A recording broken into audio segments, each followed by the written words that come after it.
My parents tried to control my wedding. I let the paper speak. The morning my mother told me she had already picked my wedding venue without asking me, I was standing in my kitchen holding a mug of coffee that had gone cold 20 minutes earlier because I couldn't stop staring at my phone. She'd sent me a photo of a banquet hall 2 hours from where I actually live, along with a message that said, "Your father and I already put down the deposit. You'll thank us later." No question mark. No, what do you think? Just a decision delivered the way you'd announce the weather. I want to tell you that I was surprised. I wasn't. Not really. I'd spent 29 years learning that in my family, decisions about my life were made in a room I wasn't invited into, and I only found out once the furniture had already been rearranged. But something about that message, sitting there glowing on my screen at 7 in the morning, made my chest feel tight in a way it hadn't in years. Maybe it was because this wasn't a haircut or a college major. This was my wedding. The one day that was supposed to be mine and my fiancé David's, and completely entirely ours. I remember setting the mug down so hard that coffee sloshed over the rim and onto the counter, and I just stood there and watched it spread. This small brown stain creeping toward the edge, and I didn't wipe it up right away. I just watched it because some petty, honest part of me wanted to see something in my house be out of control for once without me rushing to fix it. David found me like that when he came downstairs. He didn't ask what was wrong. He just looked at my face, then at my phone, then he made himself a coffee too and sat across from me and said, "Read it to me." That's David. He doesn't panic on my behalf. He just makes space for whatever I need to say. I read him the message. Then I read him the string of messages that came after because of course there were more. My mother had also decided on the guest list, 140 people, many of whom I hadn't spoken to in over a decade, including my father's old business partner who I'm fairly sure once called me difficult for turning down a marriage proposal from his son when I was 22. She decided on a menu. She decided that my color scheme, the soft sage and cream I'd been dreaming about since I was a teenager, clashed with the venue's carpet, so we would be doing burgundy and gold instead.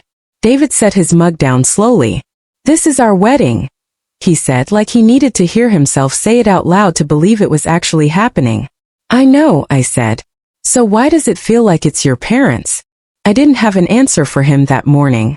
But if you'd asked me to guess, even then some old tired part of me already suspected the truth wasn't really about a venue or a guest list at all. It was about control. It had always been about control. I just didn't yet know how far back that control went, or what it had cost me without my knowledge for years.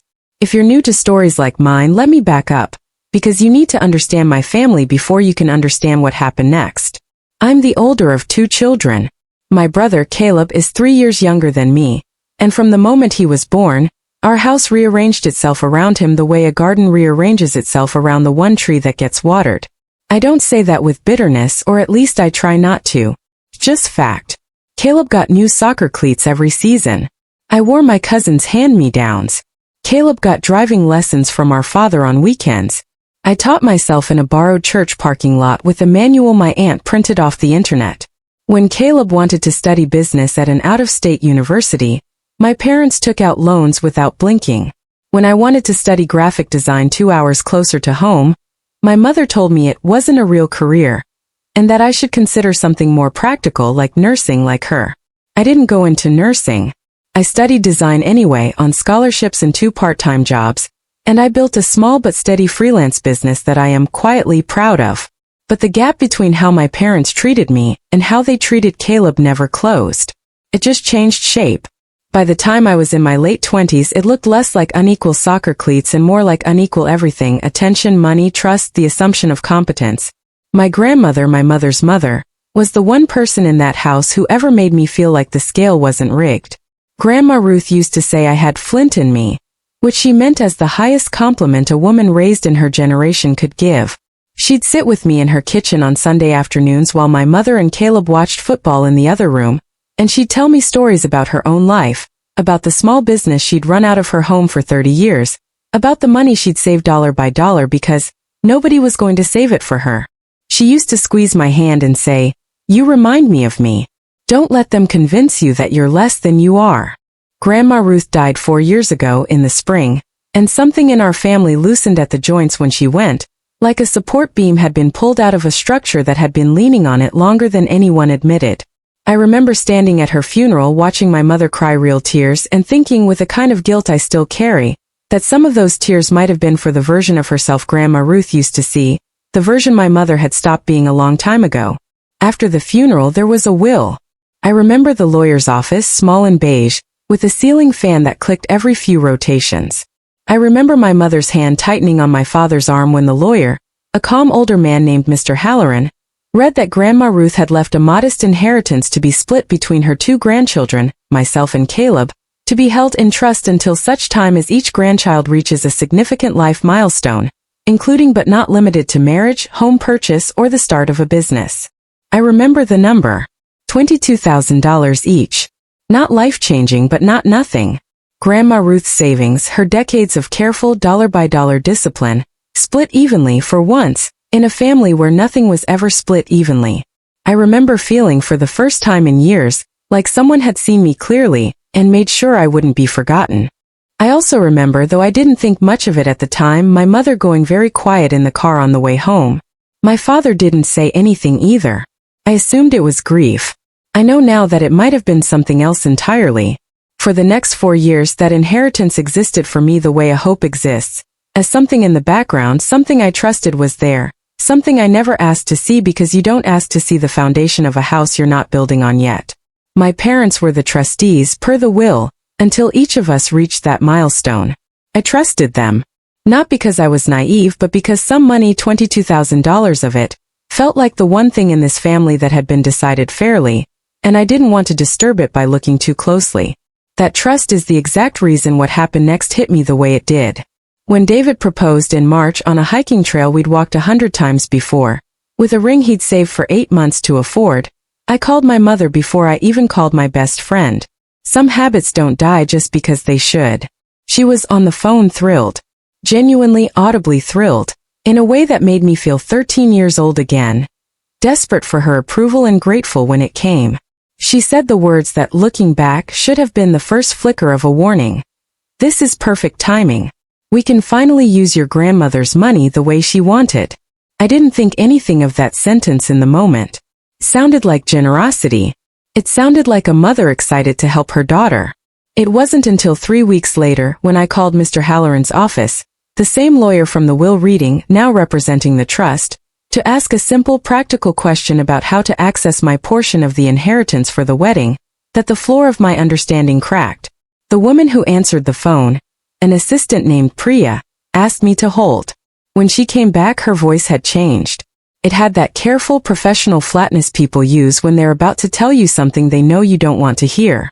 "I'm sorry," she said. "Can you clarify? Are you asking about the initial distribution? Or the remaining balance?" I remember the exact spot in my kitchen where I was standing when she said that. Right by the stove, one hand on the counter. "The remaining balance of what?" I asked. There was a pause. The kind of pause that tells you the person on the other end has just realized they've said something they weren't supposed to say, and are now deciding how much damage control they can do in real time. "I think it's best if you speak with Mr. Halloran directly," she said. "I'll have him call you this afternoon." I hung up the phone and stood in my kitchen for a long time, my heart doing something strange and fast in my chest, because remaining balance is not a phrase you use about money that has never been touched. It's a phrase you use about money that has already been spent. Mr. Halloran called me at 4 that afternoon, and I want to tell you that hearing his voice, careful and apologetic, was the moment everything cracked open. But it wasn't quite that dramatic. It was worse in its own way because it was so calm. He told me that 3 years ago, my parents had come to him requesting an early partial distribution from the trust, citing a family financial emergency. As trustees, they had legal authority to make that request, provided it was for the benefit of a beneficiary, meaning technically either myself or Caleb. He told me the distribution had been $11,000. Half of my inheritance. Gone. 3 years ago. Without me knowing it existed to be gone. For what emergency? I asked, and I could hear how thin my own voice sounded. "I'd have to check the file," he said. "But I believe it was recorded as assistance toward a down payment." A down payment. My chest went cold in a way that had nothing to do with the coffee I still hadn't finished that morning. because I knew before he even said the name whose down payment it had been. Caleb had bought a house 3 years ago. I remembered the day, actually. My mother had posted photos on Facebook, my brother standing in front of a modest but sturdy 2-story house with a red door, my parents standing on either side of him beaming like he'd cured a disease. I remembered the caption. "So proud of our boy. Hard work pays off." I remembered feeling happy for him genuinely, the way you're supposed to feel happy for your sibling, even as some old tired part of me wondered quietly where the down payment money had come from, since Caleb's job at the time didn't strike me as one that produced that kind of savings on its own. I never asked. You learn in families like mine not to ask questions whose answers you suspect will hurt you. I asked Mr. Halloran to send me the file. Every document. Every signature. I told him I needed to see it in writing because some part of me, even in that moment of cold clarity, still wanted to be wrong. I was not wrong. The documents came 2 days later, in a manila envelope that felt heavier than $11,000 should feel on paper. Inside was a distribution request form, dated a little over 3 years earlier, signed by both my mother and my father as co-trustees. In the section marked Purpose of Distribution Beneficiary Benefit, someone had written in my mother's handwriting the phrase Assistance for Caleb's home purchase, approved use per beneficiary discretion clause. There was a bank transfer confirmation. There was a copy of the closing documents for Caleb's house, showing an $11,000 contribution listed under gift funds from family. Gift funds from family. My money given as a gift in my name without my knowledge to my brother. I sat at my kitchen table with those papers spread out in front of me the way you'd lay out evidence in a case you were building, which I suppose, without fully realizing it yet, is exactly what I was starting to do. David came home to find me there, and I remember not being able to speak for a moment, just sliding the papers toward him across the table. He read them twice. Then he looked up at me and I could see him trying to find the right thing to say, the thing that wouldn't make it worse, and eventually he just said, "I'm so sorry," which was honestly the right thing to say, because there wasn't a fix-it sentence available. There was just the truth sitting there on the table between us. I want to be honest with you about what I felt in that moment, because I think the honest version matters more than the dramatic one. I didn't feel rage, not at first. I felt something closer to grief. A strange, specific grief for the version of my family I had let myself believe in. The version where at least Grandma Ruth's money had been fair. At least that one thing had been untouched by the old imbalance. Finding out that even that had been quietly redirected felt like losing her a second time. But grief in me has always curdled eventually into something more useful. And what it curdled into over the following days was a very quiet, very specific kind of resolve. I didn't want to scream at my parents. I didn't want a dramatic scene at Thanksgiving, the kind you see in movies where someone throws a glass of wine and storms out. I am not built that way, and frankly, I don't think that kind of confrontation ever actually gets people what they want. What I wanted was simpler and, in its own way, colder. I wanted them to have to look at the paper. I wanted the truth to exist somewhere they couldn't argue with, reinterpret, or gaslight their way around. My mother has spent her whole life rewriting history in real time, turning her own choices into things that happened to her, turning my questions into accusations, turning my hurt into my own oversensitivity. I had lived inside that rewriting for 29 years. I was done living inside it. So I decided quietly that I would gather everything. Every document. Every text message. Every piece of proof. Not to scream about it. To simply one day, put it in front of them and let it speak for itself, because paper doesn't flinch, and paper doesn't lie to protect anyone's feelings. The wedding planning continued around this discovery in a strange dual-track way. On the surface, I kept negotiating with my mother about venues and guest lists, keeping my voice light, playing the version of the dutiful daughter she expected. Underneath, I was building a different kind of file. I called Mr. Halloran again and asked for the complete trust records, from the moment Grandma Ruth passed to the present day. He was hesitant at first. Client confidentiality, he explained. Technically the trustees were his clients in this context, not me. But I reminded him gently that as a named beneficiary I had a legal right to an accounting of the trust, and after a pause he agreed to have his office compile it. Took 2 weeks. During those 2 weeks I did something I want to tell you honestly wasn't easy. I asked my brother casually over a phone call about something unrelated, how he'd managed the down payment on his house. I wasn't trying to trap him. I genuinely wanted to know if he knew where the money had come from, or if he too had been kept in the dark about whose name was actually on that gift. Caleb told me without hesitation that our parents had given him a loan from savings to help with the down payment, and that he'd been paying them back a little each month. He said it so easily, so without guilt, that I understood in that moment he genuinely believed it was their money to give. He had no idea it was mine. That distinction mattered to me more than I expected it to. It meant the deception wasn't a shared conspiracy between my parents and my brother against me.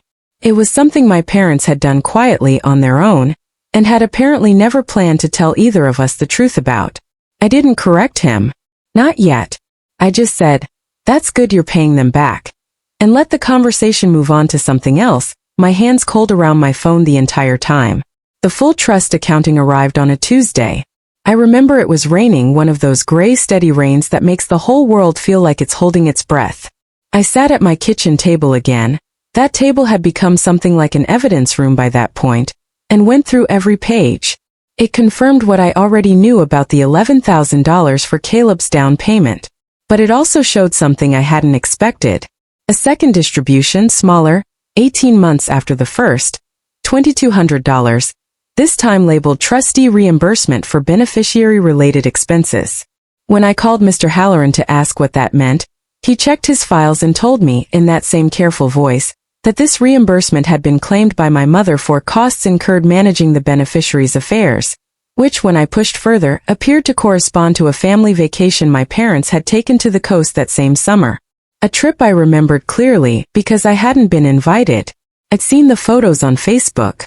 My mother, my father, and Caleb, standing on a beach in matching sunglasses, captioned much-needed family time. They had used my inheritance to fund a vacation I wasn't even invited on. I sat with that fact for a long time. Longer than I sat with the down payment, honestly, because there was something about it that felt less like misguided generosity toward my brother and more like something harder to name. Something closer to entitlement. As if my money had simply become, in their minds, family money to be used for whatever the family, meaning apparently everyone except me, happened to need. By the time I finished going through every document, I had a folder. A real physical folder, the kind you'd use for a mortgage application or a legal case, filled with distribution requests, bank transfers, closing documents, a printed copy of the will, and photocopies of my grandmother's handwritten letter to her lawyer, written the year before she died, which Mr. Halloran had included as part of the file. I hadn't seen that letter before. In it, Grandma Ruth wrote in her small, careful handwriting, "I want to make sure both grandchildren have something that's truly theirs, something no one can take from them or spend on their behalf. Please make certain the trust language protects that." I read that sentence 4 times. Then I set the letter down and let myself cry for the first time since this whole thing started, not out of anger, but because it felt like Grandma Ruth had tried, from beyond the point where she had any more control over anything, to protect exactly the thing that had been taken from me anyway.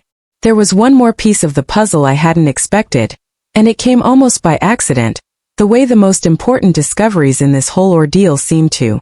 About a week after I received the full trust accounting, I was helping my mother clean out a closet in her house. She'd asked me to help sort old photo albums for a slideshow she wanted to put together for the wedding, and I'd agreed, still playing the part of the agreeable daughter while the folder sat waiting in my car. Tucked behind a stack of photo albums was an old shoebox, the kind people use for keepsakes, and when I moved it to reach a box behind it, the lid slipped and a handful of papers spilled onto the closet floor.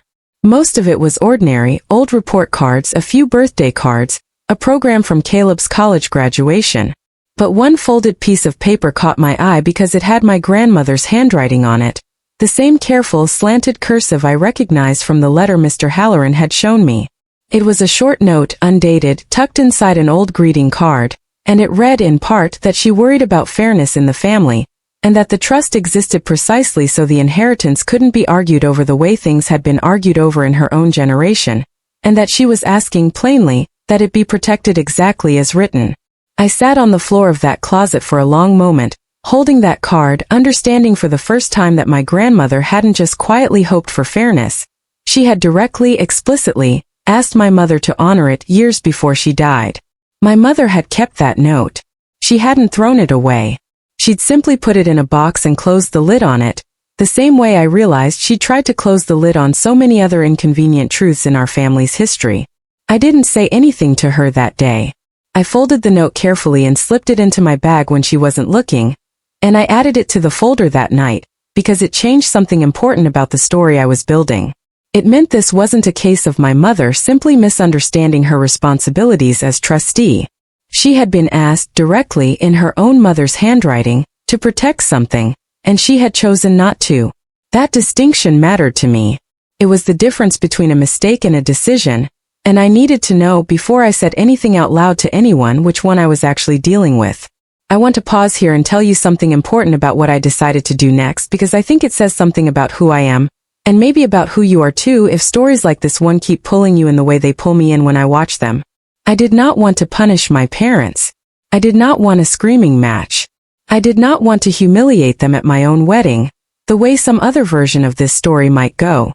I wanted very specifically for the truth to exist in a room where it couldn't be denied, reframed, or minimized, and I wanted to choose the moment and the method myself calmly on my own terms, instead of confronting them in the heat of an argument where my mother's talent for rewriting reality would have every advantage. So I waited.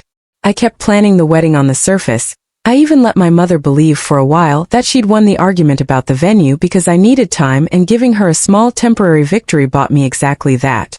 Underneath, David and I quietly moved forward with the plans we actually wanted. A smaller venue we could afford ourselves, sage and cream, a guest list of people who actually knew and loved us, and I told my parents nothing about it because I had learned finally that not every plan needs to be shared before it's finished. I also went to see Caleb in person. This was, I think, the hardest conversation of the entire process, harder even than the one that eventually came with my parents, because Caleb had never done anything wrong. He'd simply been the beneficiary, that word again, of a decision he never knew was unethical. I brought the folder. I sat across from him at his kitchen table, in the house with the red door that I now knew in part belonged to me in ways neither of us had understood, and I told him everything calmly, laying the documents out one at a time the way I'd later planned to do with our parents. Caleb went pale, then quiet. Then after a long silence he said something I didn't expect. I always wondered why Mom got weird whenever I offered to just pay them back all at once instead of monthly. She kept saying there was no rush. He put his head in his hands. I would never have taken that money if I'd known it was yours. I believed him. I still do. And in that moment something shifted in me. The plan that had been forming in my head, cold and precise, softened just slightly, because I realized this wasn't a story about punishing everyone equally. It was a story about one specific decision, made by two specific people, and I needed my response to be precise enough to land on exactly them. Caleb asked me what I was going to do. I told him the truth. I didn't fully know yet, but I knew it would happen at some point connected to the wedding because the wedding was in a strange way where this had all resurfaced, and it felt right for it to be resolved there too, quietly without turning my own wedding into a spectacle, but in a way that made sure the truth couldn't be avoided any longer. He asked if he could help. I told him yes. I told him what I needed was simple. I needed him to be honest if it came to it about what he now knew. Not to accuse our parents. Just not to help them lie. He agreed. The wedding rehearsal was scheduled for a Thursday evening in October, the day before the ceremony. My parents had by then come to understand, through a series of calm, firm conversations from me over the preceding months, that the venue would be the smaller one David and I had chosen, that the guest list would be ours, that the colors would be sage and cream. My mother had not taken this well. There had been tension, phone calls where her voice climbed toward the register she uses when she wants me to feel guilty, comments about how after everything we've done for you, I was choosing to shut them out of my own wedding. I let those comments sit. I didn't argue. I had learned by then that arguing with my mother was like trying to win a game whose rules she rewrote mid-play. I simply said each time, "This is what David and I have decided," and let the silence that followed do whatever work it was going to do. What my mother did not know, what nobody but David, Caleb, and I knew, was that I had asked Mr. Halloran to attend the rehearsal dinner. Not as a lawyer making a formal announcement, nothing so theatrical as that, but simply as a guest, an old family friend, present at the request of the bride. He'd known Grandma Ruth for 30 years. His presence would raise no alarms and require no explanation beyond that. I also brought the folder. The rehearsal dinner was held at a small Italian restaurant with exposed brick walls and candlelight that made everyone's faces look softer than they probably deserved to look. There were maybe 20 of us. The wedding party, close family, David's parents, Mr. Halloran quietly enjoying a glass of wine near the end of the table. My mother spent most of the dinner in a good mood, complimenting the flowers, telling David's mother a story about my childhood that made me sound sweeter and more compliant than I remember actually being. I let her have that. I let the whole dinner unfold warmly, because I wanted what came next to land in contrast to that warmth, not in the middle of an argument, but in a moment of calm, so there could be no mistaking it for an emotional outburst. Near the end of the dinner, after the toasts, after the small speeches from David's best man and my maid of honor, I stood up. I remember my hands were steady, which surprised me because I'd expected them to shake. I said that before the wedding there was something I wanted to share, something that had taken me most of the year to fully understand, and that I wanted to share it now calmly because I thought it mattered not just to me but to the idea of starting a marriage on a foundation of honesty. I told the story of Grandma Ruth's letter. I read the sentence out loud. I want to make sure both grandchildren have something that's truly theirs, something no one can take from them or spend on their behalf. And I watched my mother's face change very slightly, the way a person's face changes when they realize a door they thought was locked has just been opened from the other side. Then I opened the folder. I didn't yell. I didn't accuse. I simply laid the documents on the table, one at a time, and described in a calm, even voice what each one showed. The distribution request with my mother's signature. The bank transfer. The closing documents for Caleb's house, listing my money as a gift under his name. The second distribution. The beach vacation I hadn't been invited to. I said, I found out this year that half of the inheritance Grandma Ruth left me was used, without my knowledge, for things I was never part of. I looked at my mother. I'm not telling you this to fight. I'm telling you because I think before I get married tomorrow, I deserve to stand here with the truth actually said out loud, instead of carried quietly, the way I've carried a lot of things quietly for a long time. The table was silent in that particular way that silence gets heavy, like the air itself had thickened. My father's jaw was tight. My mother's hands were pressed flat on the table, like she was steadying herself against it. She tried at first to do what she always does. She said, "You're twisting this. That money was meant to help the family." I slid Grandma Ruth's letter toward her. It says right here, something that's truly theirs. Not something the family could use as it saw fit. She opened her mouth again, and this time it was Caleb who spoke quietly, before she could get the sentence out. "Mom, I didn't know," he said. "If I had, I never would have taken it. You told me it was your money." That was the moment I watched something in my mother's posture collapse, not dramatically, not with tears or shouting, just a kind of deflation, because the two people she had always been able to manage separately, playing one narrative to me and a different one to Caleb, were suddenly sitting at the same table, holding the same set of facts, and there was no version of the story left for her to control. My father, who had said almost nothing the entire evening, finally spoke. He said quietly, "We should have told you." Just that. 5 words. It wasn't an apology, not fully, but it was the first honest sentence I think I'd heard him say about this entire situation, and something in my chest loosened slightly to hear it. My mother, to her credit, eventually stopped trying to argue the facts, because the facts were sitting there on the table in black and white, signed in her own handwriting, and even she couldn't rewrite a document that already existed. What she said instead quietly was, "I didn't think you'd need it as much as he did." And I understood, hearing that sentence, that this had never really been about malice in the way I'd feared it might be. It was about the old imbalance, the one that had shaped my entire childhood, still quietly operating, even in a decision about money that was supposed to have been fair. I told her calmly that I appreciated her honesty finally, and that I wasn't asking for the money back tonight, in front of everyone at my own rehearsal dinner. I told her I simply needed her to know that I knew, and that going forward, I expected to be treated as an equal member of this family, not an afterthought whose fairness could be quietly redistributed whenever it was convenient. Mr. Halloran, from his seat near the end of the table, added only one thing, said gently, almost kindly, that as trustee going forward, any further discretionary distributions would require notification to both beneficiaries, in writing, per the terms he'd be recommending my parents formally adopt. It wasn't a threat. It was just paper again doing what paper does, creating a structure where the truth couldn't be quietly bent anymore. The rest of the dinner was quieter than it had started, but it wasn't cold. My mother cried a little, not performatively, just softly into a napkin, and my father put his hand over hers. Caleb came and hugged me before he left, and told me he'd start paying the money back to me directly instead of to them, which wasn't something I'd asked for, but which felt in its own way like exactly the kind of fairness Grandma Ruth had wanted for both of us all along. I got married the next day in the venue David and I had chosen, in Sage and Cream, surrounded by 100% of the people who actually knew and loved us instead of a guest list assembled to satisfy an old business partner's ego.